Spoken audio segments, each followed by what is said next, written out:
தன்னை வெற்றி பெற வைத்தால் மேலும் பல திட்டங்களை தொகுதிக்கு கொண்டு வருவேன் என வேலூர் தொகுதி திமுக வேட்பாளர் கதிர் ஆனந்த் வாக்குறுதி அளித்தார். வேலூர் மக்களவை தொகுதிக்கு உட்பட்ட பிள்ளையார்குப்பம் பகுதியில் திமுக வேட்பாளர் கதிர் ஆனந்த் வாக்கு சேகரித்தார்.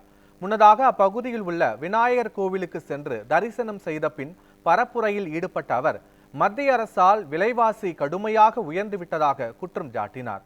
இது குறித்து பிரதமர் மோடி எதுவும் கண்டுகொள்ளவில்லை என்றும் அவர் விமர்சித்தார்.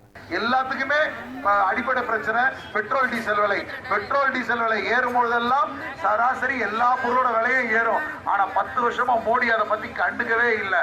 ஆனா நம்ம முதலமைச்சர் இந்தியா கூட்டணி அமைச்சு, திராவிட முன்னேற்ற கழக கூட்டணி அமைச்சு இன்னைக்கு இந்த தேர்தலை சந்திக்கிறோம். நாங்க இந்த தேர்தலில் நீங்க எல்லாம் உதயசூரன் சின்னத்திற்கு வாக்களித்தால் 500 ரூபாய் 1200 ரூபாய் இருக்கக்கூடிய அந்த கேஸ் சிலிண்டரை நாங்க 500 ரூபாய்க்கு வழங்குவோம்னு முதல் எங்களுடைய வாக்குறுதியா கொடுக்கிறேன். இது முதல் வாக்குறுதி.